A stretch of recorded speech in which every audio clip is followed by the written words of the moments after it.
Hi,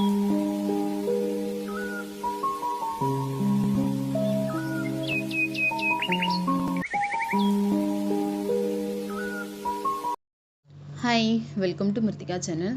இன்னிலேருந்து 10 நாள் leave start ஆகிடுச்சு. ஃபஸ்ட்டு நாள் லீவ்லேயே வந்து அவங்க வேலையை ஸ்டார்ட் பண்ணிட்டாங்க. காலையில் 8 மணிக்கு வந்து தலையை வாருன்னு சொன்னேன். 2 மணிக்கு தான் என் பக்கத்துலேயே வந்தேன். அதுக்கப்புறம் அவளை குளிக்க வச்சுட்டு தலை வாரி விட்டுட்டு அதுக்கப்புறம் எனக்கு குலோப் ஜாமுன் வேணும்னு சொல்லி கேட்டுகிட்டே இருந்தாங்க. ஒரு பேக்கெட் செஞ்ச மிச்சம் ஒரு பேக்கெட் இருந்தது. அது செஞ்சு கொடுன்னு ஒரு வாரமாக கேட்டிருந்தாங்க. லீவ் விட்டாங்கன்னா செய்கிறேன்னா ஃபஸ்ட்டு நாள் லீவ்லேயே ஸ்டார்ட் பண்ணிட்டாங்க. லீவ் விட்டாங்களே செஞ்சு கொடுங்கன்னாங்க. சரி, அதனால் போய் செஞ்சுட்டேன். நான் வந்து வீடியோலாம் எதுவுமே எடுக்கல. வீடியோ எடுத்ததுனால என்னன்னு தெரியல, ஃபஸ்ட்டு கொஞ்சம் சொதப்பிடுச்சு. ரொம்ப ஓவர் குக் ஆகிடுச்சு. ரெண்டுமே சூடாக போட்டுட்டேன். ஜீராவும் சூடாக இருந்தது, குலோப் ஜாமுனும் சூடாக இருந்தது. இந்த டைம் வந்து பொறுமையாக ஆற வச்சு அதுக்கப்புறம் செஞ்சு வச்சுருந்தேன். வந்து குலோப் ஜாமுன் பத்தாமல் எனக்கு ஐஸ்கிரீம் வேறு வேணும்னு கேட்டிருந்தாங்க. காலையிலேயே ஐஸ்கிரீம் வாங்கிட்டு வந்து சாப்பிட்டுட்டாங்க. பாதி சாப்பிட்டுட்டு மிச்சம் பாதி வச்சுருந்தாங்க. அதையும் சேர்த்து வச்சு எல்லாம் சாப்பிட்டுருந்தாங்க. நான் இந்த டைம் வந்து ரொம்ப ட்ரையாக தான் செஞ்சுருந்தேன். ஜீரா இருந்தால் எனக்கு பிடிக்காது, அதனால ட்ரையாக வந்து செஞ்சுட்டேன். ஏற்கனவே ஒரு டைம் ஜீரா வச்சு செஞ்சால் அதுவும் சொதப்பிடுச்சு. இப்போ ஜீரா வச்சு செஞ்சால் அதுவும் எனக்கு செட் ஆகலை. அதனால் நம்ம நார்மலாக எப்பவுமே செய்கிற மாதிரி செய்யலாம் அப்படின்னு சொல்லிட்டு செஞ்சேன். 1 கப்பு சர்க்கரைக்கு 1.5 கப் மட்டும்தான் தண்ணி வச்சேன். அது வந்து நமக்கு நல்லா ட்ரை ஆகிடும்.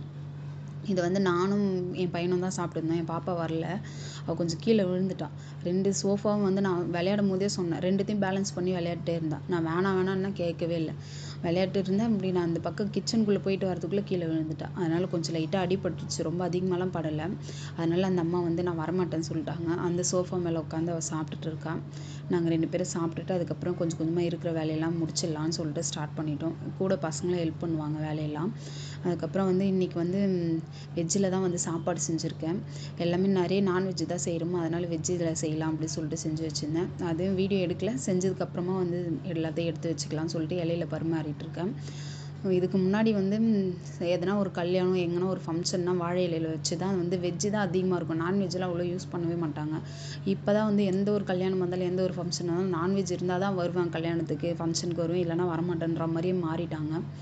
நாங்கள் ஃபஸ்ட்டு சாப்பிட்டு எனக்கு சின்ன பிள்ளையில சாப்பிடும்போது இப்படிலாம் சாப்பிட்டுருந்தேன். ஆனால் வாழை இலையில வச்சு தான் சாப்பிடுவாங்க. இப்போ யாரும் வாழை இலையில வச்சா கூட சாப்பிட மாட்டாங்க. என் பசங்க அது வச்சு கொடுக்குறேன் சாப்பிடுனா கூட வேணான்ட்டாங்க. சரி, அதனால் எதுக்கு வச்சது வேஸ்ட் பண்ணுவானே, நானே உட்காந்து எல்லாத்தையுமே சாப்பிட்டுட்டேன். என்னென்ன செஞ்சேன்னா, லைட்டாக கொஞ்சம் உப்பு வச்சுருக்கேன் இலையில, அதுக்கப்புறம் ஊறுகாய் வச்சேன், குலோப் ஜாமுன் செஞ்சு வச்சுருந்தேன், அதை வச்சுருந்தேன், பாயாசம், அப்புறம் உருளைக்கிழங்கு பொரியல், அப்பளம், அப்புறம் வடை, சாப்பாடு, சாம்பார், ரசம். வடை வந்து கடையில் வாங்கிட்டு வந்தேன். இதுக்கே டைம் ஆகிடுச்சு, அதனால் கடையில் வாங்கிட்டு வந்தேன். இது எல்லாத்தையும் உட்காந்து ஒன்றா சாப்பிட்டுட்டோம். எங்கள் சேனல் உங்களுக்கு பிடிக்கும்னு நினைக்கிறேன். லைக் பண்ணிக்கோங்க, ஷேர் பண்ணுங்கள், கமெண்ட் பண்ணுங்கள், மறக்காமல் வந்து சப்ஸ்கிரைப் பண்ணிக்கோங்க. தேங்க்